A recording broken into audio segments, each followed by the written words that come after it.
Talking about Star Wars, I have to say hi like Obi-Wan Kenobi.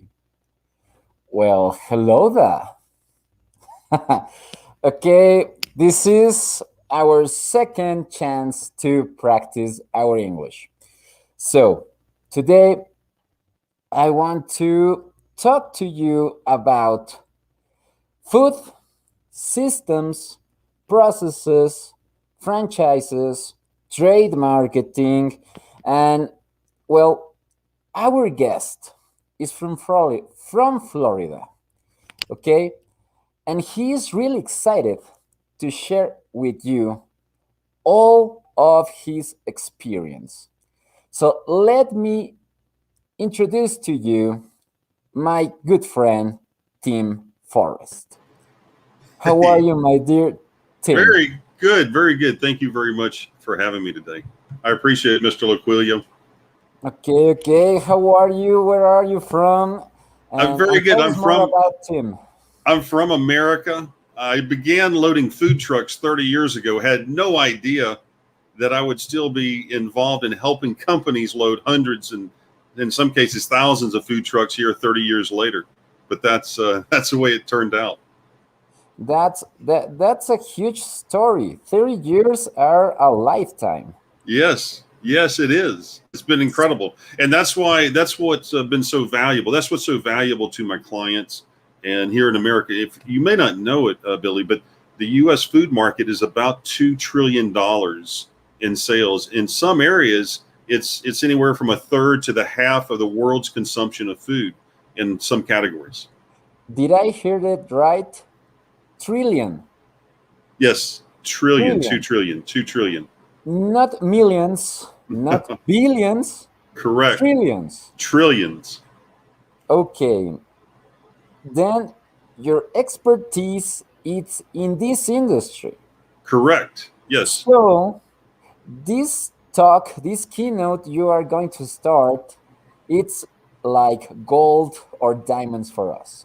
Correct. Yeah. And my client's exactly right. I began loading food trucks, but very quickly I went from the loading dock to the client jet and working on client airplanes, traveling all over the United States and helping grow hundreds of millions of dollars in the industry.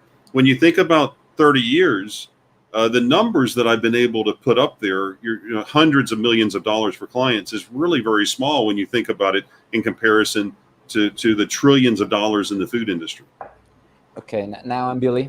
Now I'm Billy. Thank you, Billy. And okay, then I'm really excited about this particular presentation because I began my marketing experience just in the food industries. I was working on Domino's Pizza.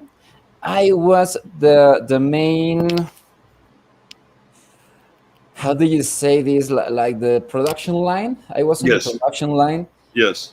and it's there goes my story. My Yes. story starts at the production line in a Domino's Pizza. Yeah, many of the leaders in the food industry today started right where you did, Billy. It's very similar. If they didn't start in production on pizza, they started bagging groceries or they started washing dishes in the back of a restaurant. That's the way it works, and then they work their way up through. So that was the benefit for me, is that I began loading food trucks. Then I was very quickly went through the different levels, and so I very I was working with the on the loading docks, but then I went to work for the multinationals, and so I began working with the largest brands in the world: Unilever, Nestle, Borden, very big corporations, and learning from them the processes and systems to be successful in the food business. Great. Well, this scenario belongs to you. I'm leaving now. I got your presentations right here, and well, may the marketing be with you, and good luck. Thank you very much, Billy. All right, guys, and we already talked about this earlier about the U.S. food industry. This is America only. Just in America, it's a $2 trillion industry, and I'm going to jump into the different parts of it. When you think about when you think about exactly about this business, as far as the food industry, if you're looking to expand your business, if you're anywhere in Latin America, Europe, even if you're in America, so you want to think about the U.S. market, because it's not just another country; it's potentially half the world's consumption, which we talked about earlier. So if you're in, for instance, if you're doing well with a branded product, you have a branded product in Brazil, Chile, or just any country, Colombia, I could just name any country in South America, or Mexico. If you're in Mexico, for instance, you can look at the numbers that you're doing in Mexico and compare those to the U.S. opportunity, and it's at least 10 times that opportunity. And so let's go to the next. Let's go to the next. Let's go to the next page of the presentation. And then, can I do that, Billy? Can I go to the next one? Yeah, well, there we go. Did that work? Did it I'm go to the here. next one? I'm here. Yes, yes. We are looking at your second. Yeah, Awesome. okay. Yeah, I've got it now. Very Okay. good. Thank you. You get the control of this. Okay. Excellent. So, yes, so we've talked about the U.S. We talked about the dollars. We talked about consumption, world consumption. The thing to think about the United States is there's 250 cities with 150 consumers, 150,000 or more consumers. So you've got a lot of geography to cover, and the United States is very large. It's so large that many international companies that are thinking about the U.S. market, one of the most important pieces of that is to decide on a location. So you don't want to come into the United States and assume or think that you're going to all of a sudden be successful nationwide. It's not a nationwide opportunity. You need to come in and think about cities and states. In particular, I would recommend you consider office and beginning in markets that are near a port. So which port are you going to come in? Do you load your products in the Pacific? You would be on the West Coast. If you're loading in the Gulf of Mexico, it could be the southern United States, or if you're loading on the Atlantic, some of the ocean there, and you're going to come in on the East Coast. That's generally what you want to think about. The U.S. population, there's a tremendous amount of U.S. population is on the East Coast, and so I recommend you consider very much the East Coast. In the U.S., you have 75 retailers. So we talked about how big the market is in the United States, and there's about 14 major channels for food sales.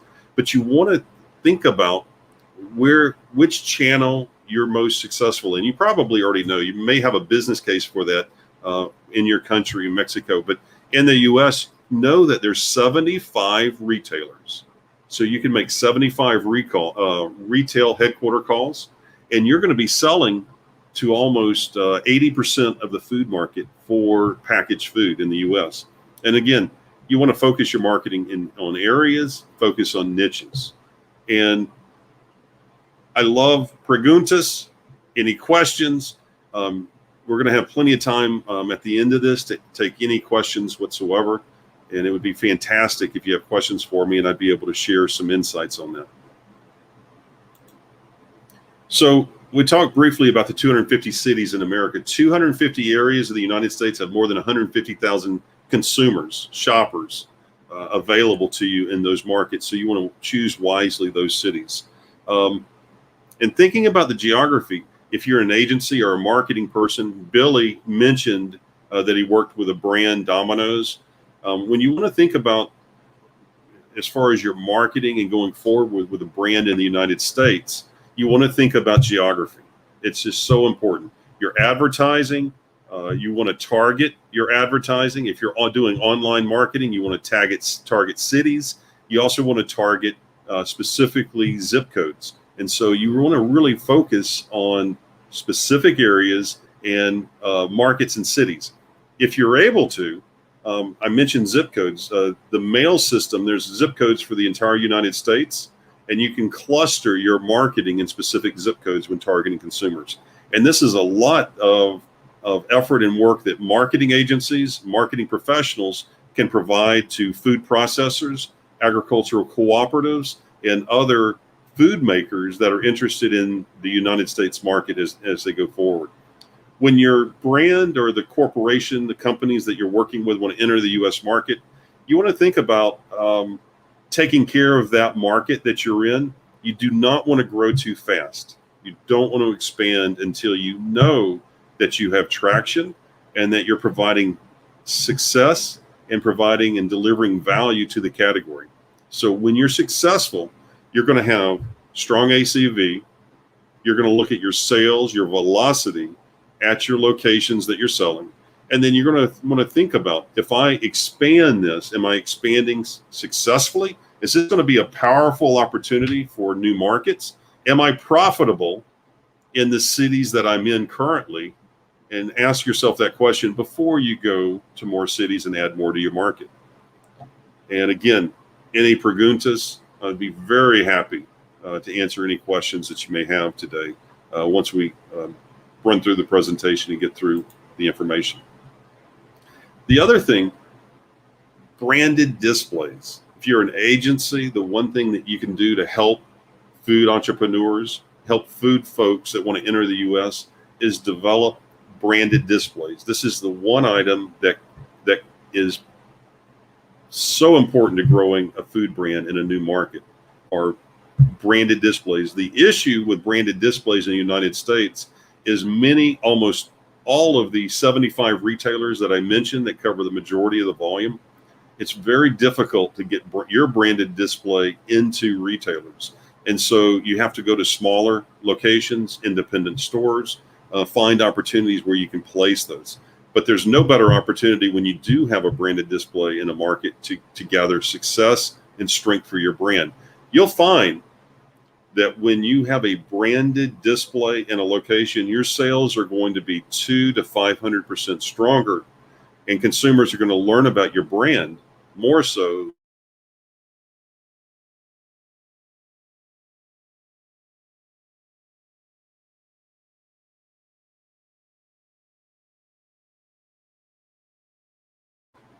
You're looking at stores with 50,000 to 100,000 plus SKUs in the U.S. market, and so a way to stay out is with branded displays.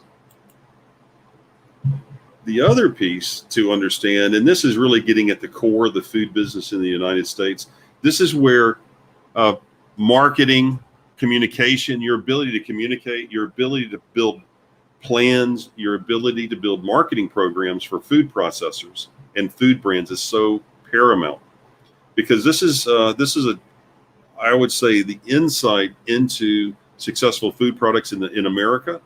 The number one issue, the number one key to success is that you have a target consumer segment that is aware of a problem, and your working and your communication needs to be focused on those consumers. So you have to target consumers. You need to think about where they're located, where they live, and then what problems you're solving. After you've done that, it's important as an agency consultant to brands, to food brands, that you author a promise. What I'm saying is that you create a promise that your product makes to this consumer segment. And so many people get this wrong. So many people get this backwards. They want to start with a food product because their background is as a chef, they have a recipe product, or like Billy mentioned that he was in production making pizzas. They have a great pizza and they want to go out and offer that to the market. And so then they're thinking about how we're going to market that. But it's really important. The number one thing is solving a problem for consumers. That is so important. And then how you're going to communicate that you have a promise as a solution for that problem for consumers. That's the key to success in a very competitive U.S. market. And of course, you're going to, after you work through that, you need to be thinking about your distribution channels. And when I talk about distribution channels in the United States, we're talking about food service, which is restaurant. We're talking about eating. There's two things in America.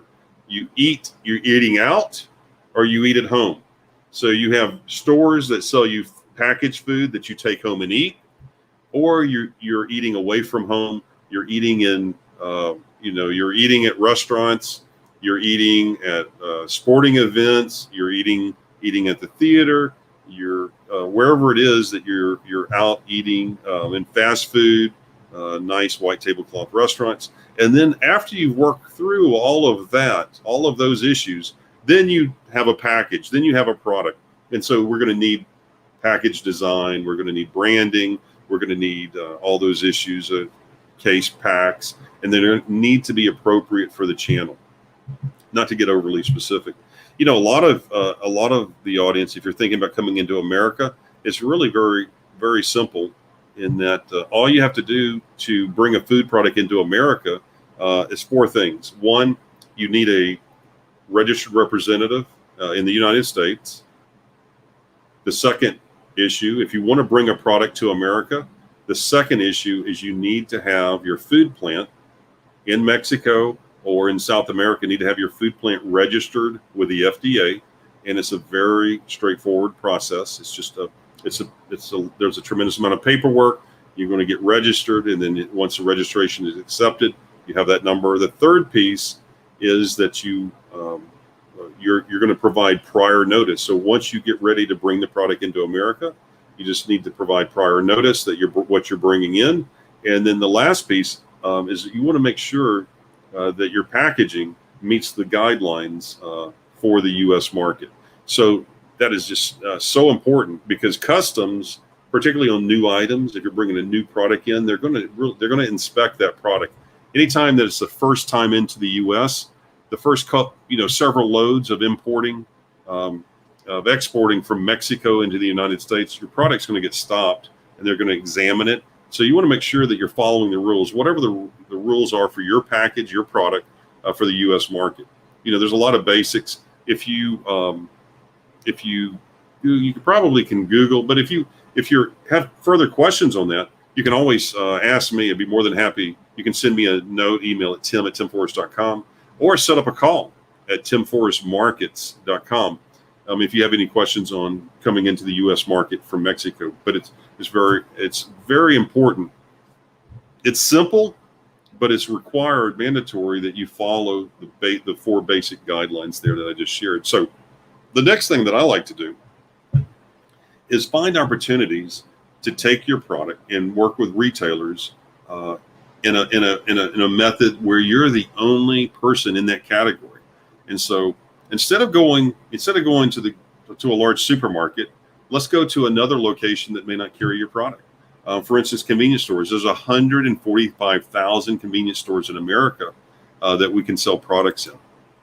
Also, speed. It's so important in the U.S. market that you're fast and you're responsive to needs. You're going to need to be able to supply product for purchase orders. And so you're going to need to have product here in the U.S. market so that you can deliver quickly on any purchase orders, because it's to have to wait for product to come through customs, shipping. If you bring it by truck through Texas, you're going to have it's much faster than if you float it, but it's something to think about. To have inventory here in the U.S. is very important.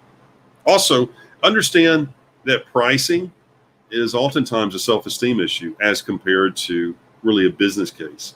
If you're bringing a high-quality product and you're bringing value to a category, you need to get paid for that. It's not in the U.S. market. It needs to be competitively priced, but also you need value for you need to be paid for your value, and that means premium pricing for a premium product. Again, we're almost to the end of the presentation, so any questions, I'll be glad to take those. Preguntas would be fantastic.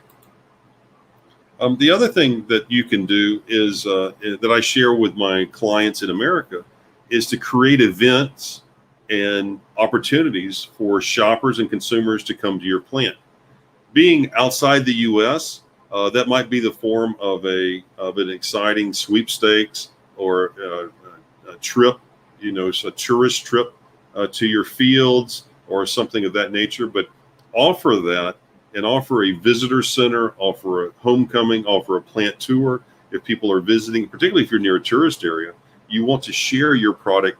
If Americans visit anywhere near you in such a way that it can become a tourist attraction, and then that becomes part of your marketing.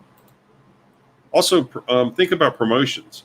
Promotions are not just And I advise it's not about cents off or a discount in pricing, but it's about a themed event. And this is so important from a marketing standpoint.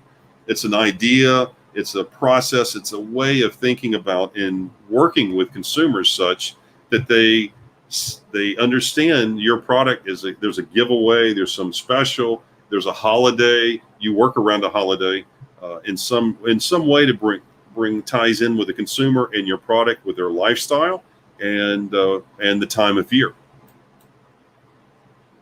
Sampling in the U.S. market is so important to have sampling and think about ways to do paid sampling.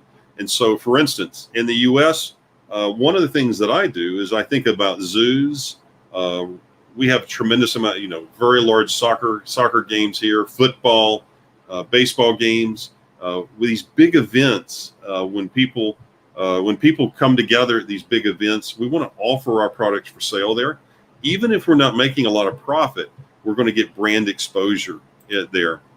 And then with retailers, U.S. retailers, they're very accustomed to buying in a very certain format. So they're looking for your presentation. So if you're a brand marketer and bringing products into the U.S., they're looking for guidance on their product. They're looking for you to provide them guidance. And they're going to look for your presentation to be talking about who's the ideal consumer, how is your product innovative, and then for the retailer, they're going to be wanting to understand what your volume is, what your business case will be. And so very quickly, I just ran through what I've learned in working in my 30 years in the food business, Billy. And I would love if there were any questions or to take any comments from anyone in the audience, or if you have any questions, you could also translate for them as well. Sure. Then it's appearing on your screen Yep, that I you see can that. ask in Spanish. Then I will translate to Tim. Oh, okay. Yeah. Okay, but we got questions only that we are streaming on different social media platforms. Yes. So let me ask you some questions. Okay, Tim? Awesome. Yeah. Great. I would like to share the last slide you got from this matrix you got. Sure, that one. 9 pillars model for food companies' success. Yes. Centric on consumer. Yep. So there's 3 sections. So the largest brands in the world, when they present to American retailers, they present the information in 3 categories. They present consumer information, number 1, product information, and then information for the retailer.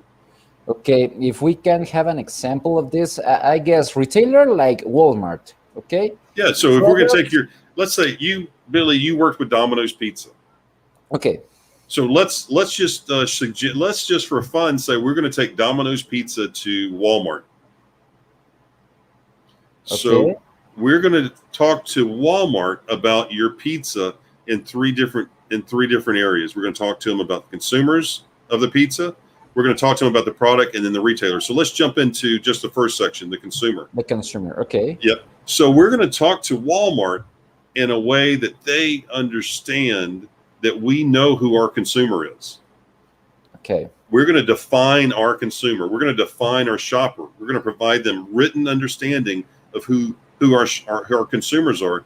Then we're going to jump over and explain that there's many of our consumers shopping at Walmart every day. Okay, this is the famous customer journey map and your shopper profile. Yes, exactly. But it's important that we do is 2 steps. It's important that we know who our consumer is, the demographic, who buys our product. Okay. And they're buying our product before we go to Walmart. So we know our consumer avatar before we go to Walmart. So our Domino's Pizza person that eats it lives in, earns this much money, has this kind of education, lives in this part of the country. And then, oh, by the way, Mr. Walmart, you have stores near to fit 20 million of our shoppers, 20 million of our consumers, and they are your shoppers. And so you should carry our product. You want to share with them and demonstrate your expertise on who your consumer is. You want to show them that you're connected to your consumer.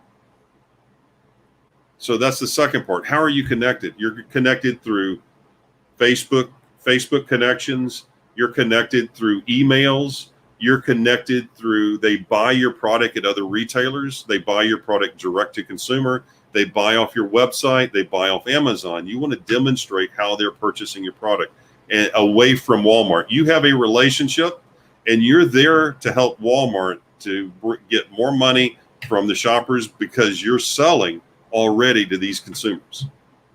Okay.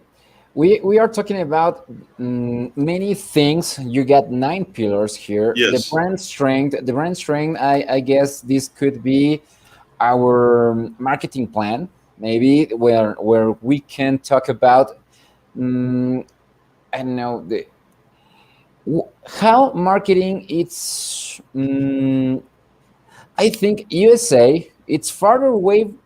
It's really far from Mexico, and let me structure this.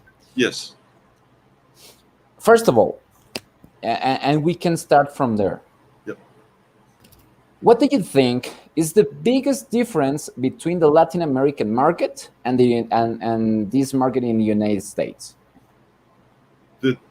One of the largest differences is the lack of brand development, the lack of understanding the problem that is solved for the consumer by your product. By the product. You buy the product. When I visit Latin America, when I visit and work with brand owners in Latin America, oftentimes they focus solely on the product and don't understand the importance of branding. Okay.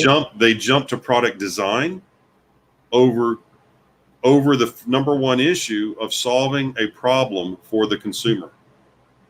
You think Latin America it's preparing I don't know this pen. Yes. You know, Yep. we design a pen before we design a solution. Correct. We should first find a problem for the consumer, and then the product. So the pen, first we need to find people that have a problem that need to capture and write things, or they need to hold something, or there is a tactile reason. Then we want to understand that problem. Then we want to develop a promise, which is the brand promise. Then it's only later after we do all of that work that we start working on the product itself. The product is not important to that. There's a quote about product.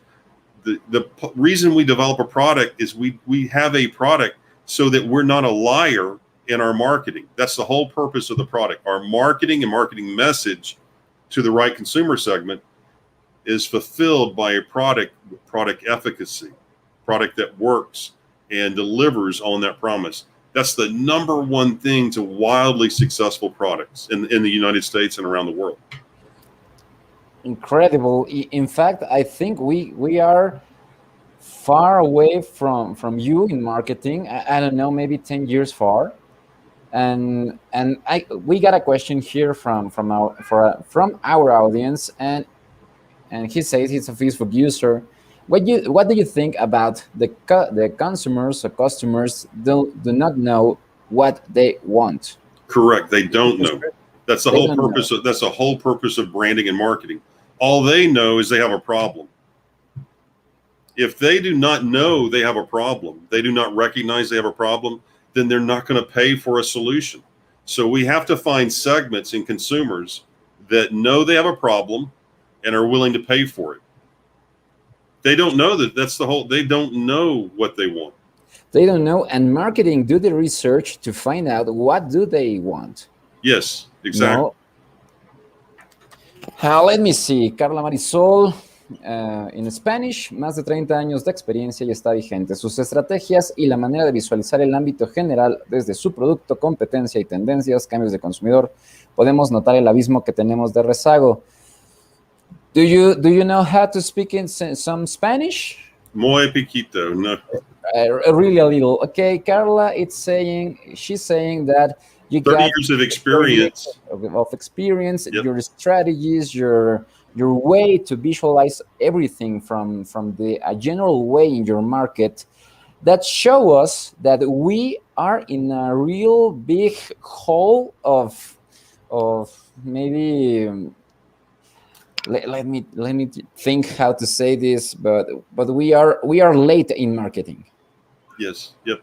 But you're farther along than if I go to Asia. When I go to China, they're much farther. They don't understand marketing at all. They don't believe in marketing almost. So you're much farther along there. And also, there's many people in America that don't understand this either. This is not what I'm sharing is a very advanced concept, and the majority of America, the probably in the food business, I would guess about at least half don't understand much of what we're saying. Very few companies take advantage of what we've been talking about as far as these processes, and they don't understand it either.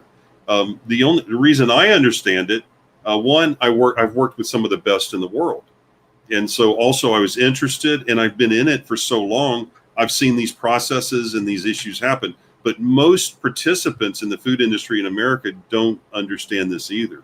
And Which brands, which companies do you think that they do understand what marketing is? yeah, so you can look at so the companies that understand marketing are going to be the ones that are able to. That's a great question. That's a great question. They're going to be the ones that are able to look at a market and then bring a product to look at a market and a segment of consumers, and then develop products for that segment.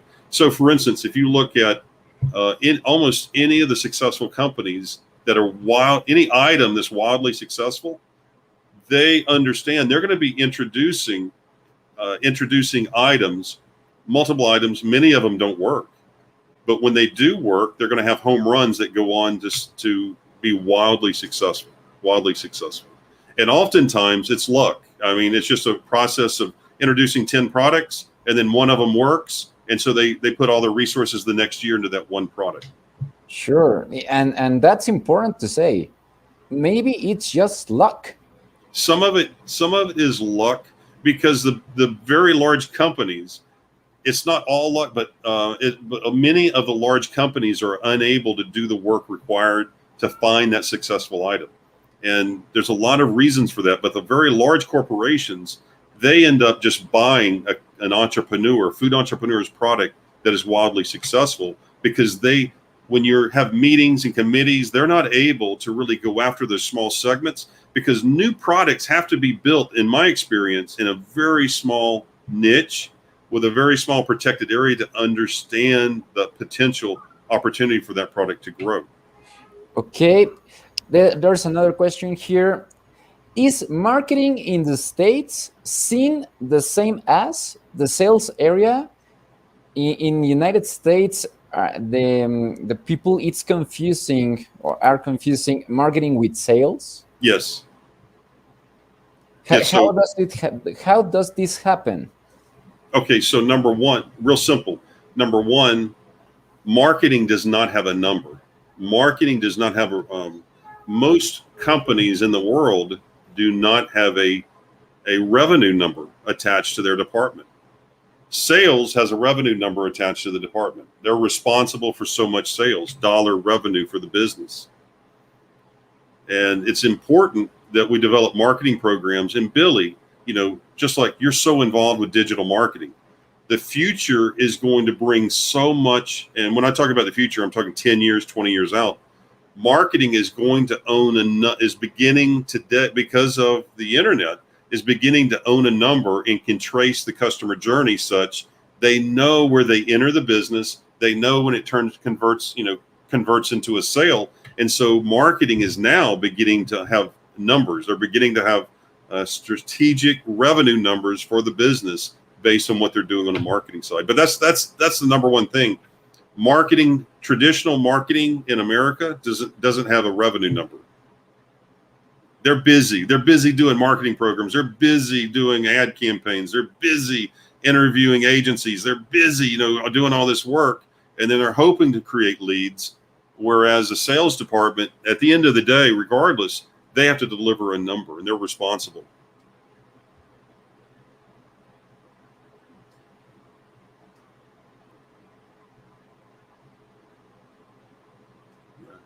I'm not hearing you. I'm not hearing you, Billy. Okay, sorry, Okay. my microphone was off. What is more important in the United States? Receiving leads or generating leads, or this awareness from for the brands? What it's got this more important issue for you? Um, well, there's a lot. It's a lot more than that. Leads are important, but that's not in the food business. We know almost all of the leads are can be known because they're in a database. I have databases, so we can know almost all the leads from databases. What's more important, what it gets confusing for a lot of people, particularly if you're sales focused.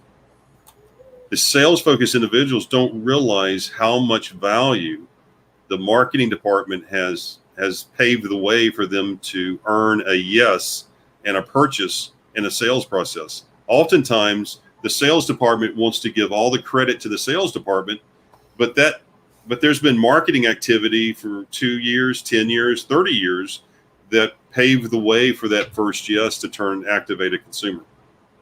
Sure, sure, sure, sure. And well, let me tell you that here in Mexico or maybe Latin America, we are focused on providing leads to our companies. Yes. Okay, but we understand that maybe in the future leads are more in this how to say it. Predictable marketing. I don't know if that exists, but leads will be predictable in the future. Yes. Is that true in your food industry that it's happening, or what can you Yep. tell us about it? Right. Yes, Billy. That's what I was suggesting when I mentioned there's 250 cities in America. And so your business model should be developed such that in order for you to scale, that you're able to predict the number of leads that are going to convert into customers or consumers for your brand. And so be successful in several markets or one to several markets in the United States, understand what works, then scale that through the other US markets. You have 250 to work with. So you can pick a market, take a program here, do you want to do you want to take XY testing of whatever it is you're doing, and you want to have something that works before you go to the other markets. And it's going to be predicted. In other words, you have to be predictable. It has to be predictable. Okay, we got another question really interesting here, and it says, when you were talking about category management, the question is how to make your product to be the star against competitors. Yeah. So how to make your product the star against competitors? Well, number one, you're offering value. You have to offer value. I mean, it's very simple. So many products. So if you do not distinguish your product from other products in the category, there's only opportunity to provide value would be to lower your price. So we don't want to do that. We want to offer more value. So how can we increase utility? What job can we do for consumers that we're not currently doing? And so it gets back to talking to consumers and us finding. So if we have a food product or if we have any consumer product good that we're selling, there are going to be consumers that love our product, that enjoy our product more than others. And there's a reason. And so we want to talk to them. And so one of the things that I have done with some of my clients is that we intentionally, even though we know we're going to be successful online, we've got opportunities. We sell a lot we've done very, very well online, but we go to fairs, we go to person-to-person events, and we sell direct to consumer so that we understand the language. We learn what it is they're excited about our product. And so we're able to have that direct communication with consumers. And we need the consumers to tell us what is so special about our product. What problems are we solving? And we can't figure that out in our office, our cubicle, at home, at our computer, sitting in our desk. We have to have consumers give us the language and provide us the insight so that we understand the problems that we're solving, the utility, and it can be very surprising. I intentionally did this with a company, and we started very, very small, just selling a few units, very, very small, very small. And we spent several months going direct to consumers and learning what sells. And so they did last year by doing that and capturing all that information, then going online, then going in other areas. They did over $2 million in sales last year, from non-revenue to $2 million in sales in 3 years. If $2 they had million. if they had tried to do that online, they're not going to get the same. They're not going to get the same insights. They're not going to get the same information. Once they have the message, once they understand the problems they solve, then they can take that message online. Then they can take it into advertising. Then they can develop programs. They can do displays. They can do branded displays and be very successful, very effective. And your customer acquisition cost is going to go way down. Your advertising rates are going to be way down. Your cost per click is going to drop tremendously if you have this knowledge ahead of time. This is really important, and I will say that this in Spanish first, and then I come back to you. Yes. Nos está diciendo la importancia de entender primero el mercado fuera, no sé, y realmente persona a persona, tradicionalmente hablando, y una vez entendiendo el mensaje, nos regresamos directamente a digital, no empezar al revés. I consider this important because you were telling that if I understand the market, P2P, person to person, or this marketing now, peer to peer, it's really different. Peer to peer, it's computer from computer. People, or human to human, that's the real marketing way. First, you go out with people. Then when you understand people, you can come here to digital and create your campaigns. Yes. Maybe that's the secret for getting insights. Yes. Digital marketers want to get insights in in behavior, in digital behavior, when these insights are out there. Yes. With people. You got two more questions here. Which what's up? Yeah, I was just about to, but see, you're on digital, you're so limited to machine learning. There's only so much that you can gather from the computer. You know where they click. You can know the milliseconds they're looking at an image and maybe change the image. But you can gather so much more data. It's so richer, so much peer-to-peer, person-to-person. And that's why it's so valuable to you need to gather that some way. Sure. Let me read you this. Which do you consider is a strategy to stay current in your experience? Current. I don't. What do they mean by current? Current. To stay on top. Maybe will you stay? Okay. So for me, it's an increased market share. Okay, market share. Yeah, growing revenue, growing market share, and you start. It's number one. It's very important you understand the population. So there's 230 million Americans, and it's divided in 250 cities. So I want to know that I'm selling I'm selling the same amount or more to the population that I'm in. So if I'm only in 3 cities in the U.S., I want to look at what's happening there in those 3 cities, and then I want to be able to expand. And marketing is going to require that. It's going to be a part of that. But that's going to be the key that answers the question: am I current?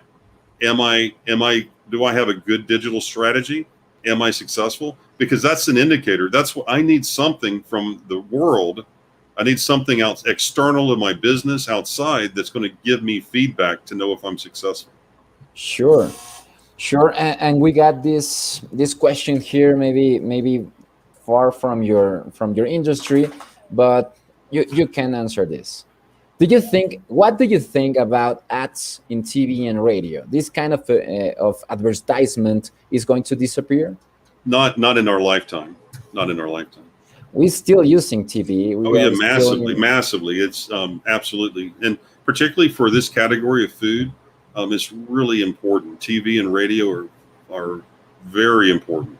And Mexico, it's the same. Food, it's advertising everywhere. yes, yeah, and food is oftentimes an impulse item. I mean, it's what can we do to get people to change behavior, and television and radio helps change behavior, and that's just, it's part of the mix. And I don't think it's going to change in our lifetime. It's definitely you can even though we have millions and millions of dollars going online.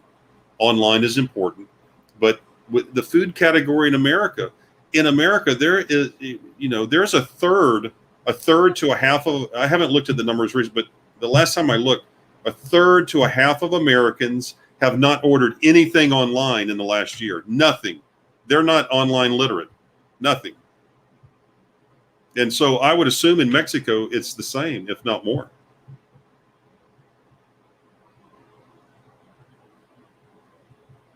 And Billy, we're online, so we're naturally predisposed to think everyone's online and everyone's conversant to talk online, but the average consumer is not. There was a question there, the issues of there was a question, Billy, the issues of, I can't hear you. I got a technical issue Oh, here, no but problem. we got a problem. Okay, let's go back to the questions. The issues of management and marketing ideas from the marketing could be fixed with leadership.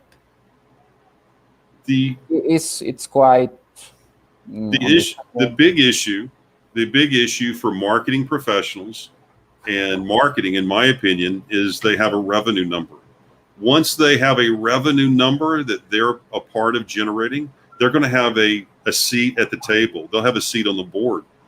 As long as they're considered a service of the company and they cannot document revenue, as long as they cannot, if they cannot document revenue, they're not going to be serious leaders within the company. They're not going to be serious managers just below the president because they don't have a revenue number. That's a really big issue, and here in Mexico, maybe we are looking from a different point of view marketing, because here in Mexico, businesses doesn't look at the revenue. Businesses look at the customer right now. Great.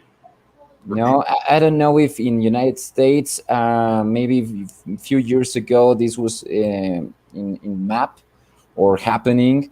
What do you think about this human centric model that it's going on marketing right now? Yeah, I agree. I agree, Billy. With marketing, with businesses focusing online, marketing is able to document a revenue number. They're able to say we're selling half our business on Amazon, so they're able to document the work that they're doing. So they're getting a seat at the table because they have a revenue number now. You don't have the sales department generally managing your online activities. That's a marketing function. And so because the business now dollars are able to demonstrate that number, they're a very serious part of the business now because of online. Because of online. Yes. I'm I'm pretty nervous about this interview because we, how can I say this? We we follow the leadership of United States. United States has this leadership in marketing, and every single agency, advertising agency, it's on United States. Your systems, your processes, your artificial intelligence, everything it's happening on the United States. So maybe if the audience have any more questions, I got one last question for you, but it's more personal. Sure, Billy. Okay, what do you think about being in Mexico for a real one conference, person to person, in the future with us? I love drive.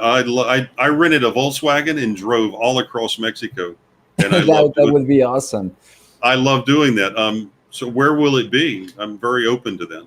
And are you open to make do business with Mexicans and Latin Americans? Do you Oh have yeah, any experience with this business yeah, between countries?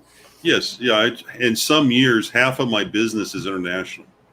So half of my business, I'm a consultant, and so half of my business comes from overseas, whether it be South America. And I love traveling to South America. I've done a tremendous amount of work in South America. I've helped. I've just to give you an idea. I've helped South American food processors generate generate millions of dollars in sales. One project, and I'm kind of proud of this. One project, the first purchase order was for $1 million worth of product from South America. That's amazing, my friend. I could tell you if there's any questions. I see more comments here. Pioneers, you are pioneers. That's right. United States are the pioneers in marketing, and maybe in some years we will be right there with you. Yes. Yeah. And Okay, if you understand, there are products though that you're going to understand the consumer. And when you understand the consumer and the needs of the consumer, that's the pioneering work. sure. And well, the we are running out of time. Thank you very much. You got a lot of hearts and love here, and we are grateful with you. We are really grateful about this conference, this keynote, everything in every experience, every word that you have shared with us. We love this.